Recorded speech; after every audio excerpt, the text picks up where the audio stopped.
Greetings, and welcome once again to JC Pilter's Age of Ornon vlog.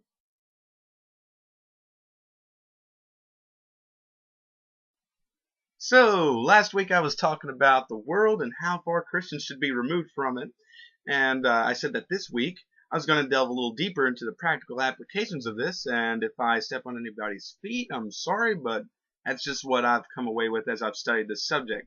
But I am going to admit up front that I'm not an expert in this area by any means, but with that said, let's dive right in.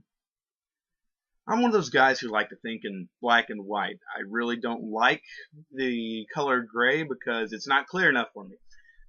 But I'll admit in a lot of areas there are some gray, which means in a lot of areas there's things that we can't always nail down is this is absolutely sinful always.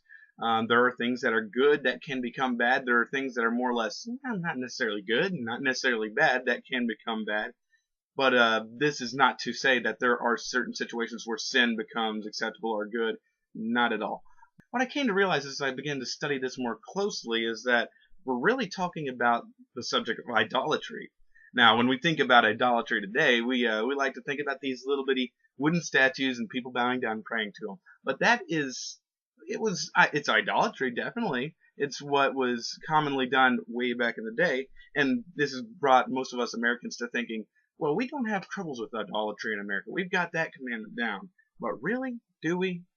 Not at all, really, because idolatry takes on many forms. Ultimately, what idolatry is anything that comes between you and your relationship with God, and that can be anything under the sun. A great example of this in my own life is something that I used to do that I would have considered positive, and that was listening to sermons. I used to love to listen to sermons, and I still could. But I spent so much time doing that that I neglected my own Bible study, my own reading of the Bible, my praying time, and things like that. And thus, my relationship with God was hindered by the sermons that I was actually listening to. And so that's an example of something that could be good that taken out of proportion and becoming an idol ended up being wrong. And there are many things under the sun that could fall under this category. Was it sinful to watch TV? Well, if you monitor which programs you watch, not at all, of course, but too much of it can become a sin, of course. And there are many, many today who fall under that category.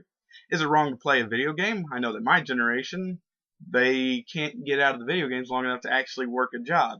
Well, if you watch what games you play, that's not necessarily a wrong thing.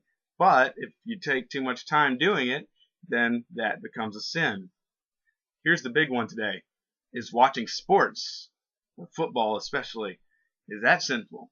Well, not necessarily. I don't mind watching football, and I don't feel any sort of, my conscience isn't hurting me at all when I do that. But if football becomes your life, if all you do is sit there and check, your favorite team's website, then every other team in the NFL, and then go to all the other sports, and sports just become your life, well, yeah, that would become sin as well. Now, with that said, I do want to balance it. I am aware that Christians do have their Christian liberty. But my experience is that Christian liberty is usually the backslider's favorite doctrine. So putting liberty aside, let's deal with what would be best for us. After all, I would think that's what we all want as Christians, right?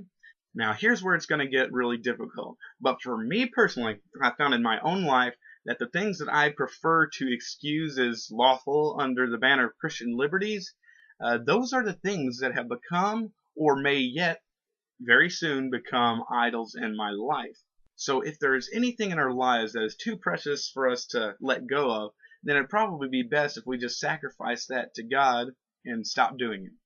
I know that every one of us has those things that, when we hear something like this, it immediately pops to our mind. Oh, but we want to say that's okay though. That's not sinful. But once again, the fact that it is such a powerful force in our lives, something that we really, really, really don't want to let go, it suggests that it might be something that we would be better off letting go. It's not sinful to hang on to it, but would be better if we did just let it go. So I think that whenever we let go of something in order to grow closer to God, it'll only amount to good in our lives. God's going to honor a request that, the purpose of it is to draw closer to Him. So if you want to hang on to something, that's not overtly sinful or anything, you're at liberty to do that. But if you sacrifice it, you're going to do a whole lot better, and God is going to bless you for it, I believe. So with that said, God bless and have a great day.